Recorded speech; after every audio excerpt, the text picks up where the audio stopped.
qui s'appelle Rimpa. C'est aussi le nom d'un grand restaurant de Phuket. Allez, tous les chevaux sont dans les stalles et voilà, c'est parti pour ce prix d'Antibes. Disputé donc, Pierre, sur la distance de 2400 mètres sur la piste en sable fibré. Cardo et Davy Bonia ont pris un excellent départ. Oui, alors que Seafire Soul, comme prévu, et Pauline Prodhomme se retrouvent à l'arrière-garde avec l'autre protégé de Didier Prodhomme, Rento. Et c'est le numéro 3, Gomez Adams, qui va tout de suite s'installer en tête de la course, alors que le numéro 9, Airwoman, se rapproche à l'extérieur et bien en deuxième position, associé aujourd'hui à Thierry Tullier. Davy Bonia se retrouve en 3-4e position avec le numéro 7, Cardo, aux côtés notamment de Poinçon de France, le numéro 8 qui vient lui le long de la corde. À l'extérieur, Pierre, c'est le numéro 12, Fanon Blue.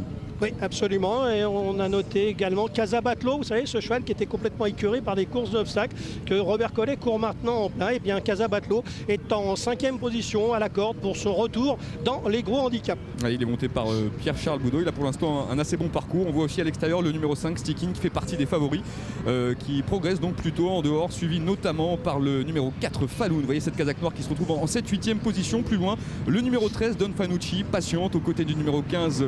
Il s'agit de I Love Blue. Et puis on a vu aussi à l'arrière-garde le numéro 10, Rena Yohan, qui patiente comme le numéro 16, Suriana, qui est pour l'instant bonne dernière, Pierre. Et Pauline se méfie, Pauline Prodhomme, elle s'est un peu rapprochée avec Seafire Soul. Il est un tout petit peu brillant, mais enfin elle a raison, il ne faut pas être trop loin au moment où la course a véritablement accéléré, raison pour laquelle Pauline a décidé de rapprocher quelque peu Seafire Soul, qui est un peu sur son mort.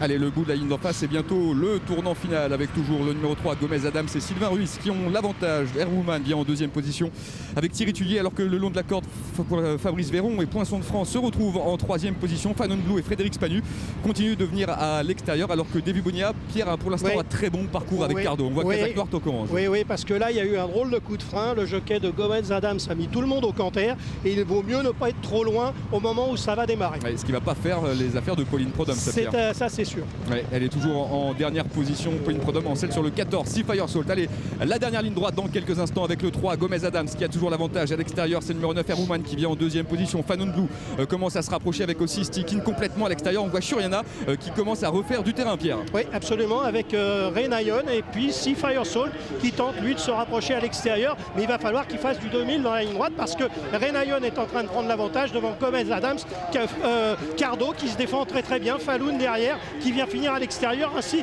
que Rento. On est à 100 mètres de l'arrivée et le 10 Renayon va s'imposer devant le 7 Cardo.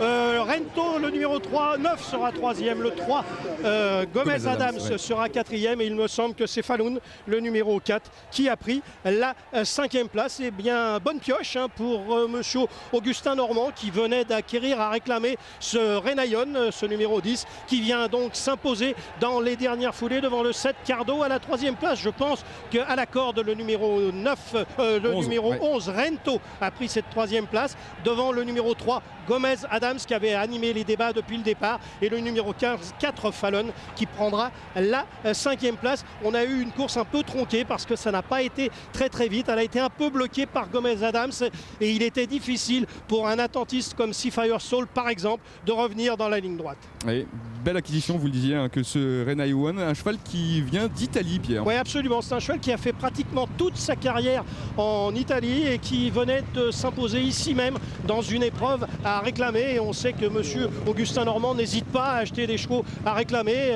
il en achète beaucoup et il fait souvent de bonnes affaires. Et bien ce Renayon va être au rayon des bonnes affaires de monsieur Augustin Normand. Il est là, Renayon, lui il était un peu en retrait à l'entrée de la ligne droite, il fait donc un truc pour s'imposer aujourd'hui. Son jockey est venu très vite à mi-ligne droite, il a bien fait parce que la course a véritablement démarré dès l'entrée de la ligne droite.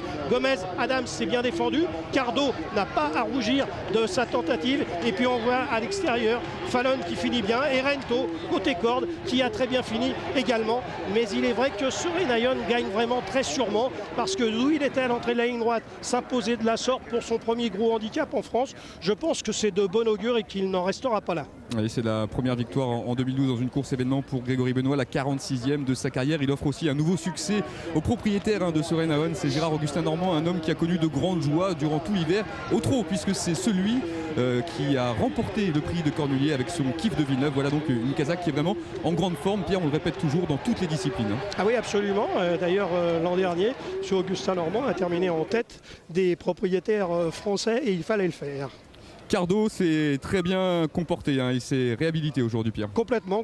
David a eu un excellent parcours. Il l'a tenu en 4-5e position dans une course qui n'avançait pas. Et le cheval a très bien tenu sa partie. Mais je pense qu'aujourd'hui, le gagnant était inapprochable. Allez, on va tout de suite aller retrouver José Coves en compagnie de Fabrice Chappet, un entraîneur heureux. Bonne pioche, Fabrice, bonne pioche. Oui, écoutez, il faut féliciter le propriétaire et ses managers. Franchement, j'y suis pas pour grand-chose.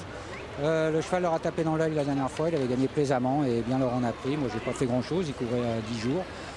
Voilà, on lui a donné à boire, à manger, ce sont des courses de chevaux et c'était une bonne pioche effectivement et j'en suis pas. Et un bon vainqueur, je trouve. Oui, il a bien gagné, il a gagné plaisamment, facilement, tout va bien. Merci. Et justement, José, on va analyser le succès donc de ce Reina One qui a été monté patiemment, hein, par Grégory Benoît. Oui, et donc c'est pour ça que je trouve qu'il a beaucoup de mérite de s'imposer aujourd'hui parce que l'allure n'avait pas été très sélective. On le voit, il est en casaque blanche, toque violette. Grégory Benoît va le laisser glisser à l'arrière-garde en partant.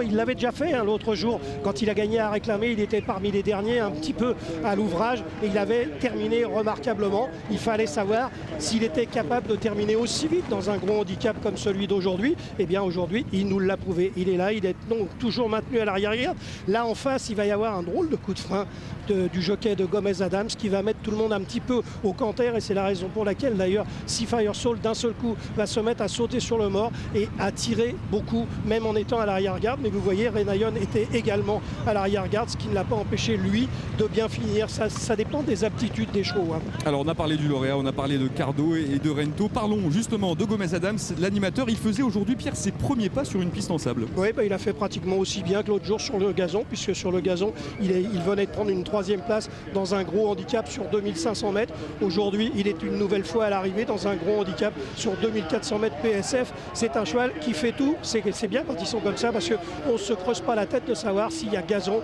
ou piste en sable fibré. En attendant, regardez ce Renayon, il gagne vraiment très sûrement. Moi, il m'a beaucoup plu aujourd'hui. Il m'avait plu quand il a gagné à réclamer. Je ne savais pas du tout s'il avait la pointure d'un gros handicap. Et aujourd'hui, je le sais. À 17, 11, 3 et 4, c'est donc l'arrivée provisoire aujourd'hui à Cagnes-sur-Mer. Demain, nous changerons de région, nous changerons de discipline et d'hippodrome. Exactement. Demain, on se retrouve à Paris-Vincennes avec les trotteurs. Et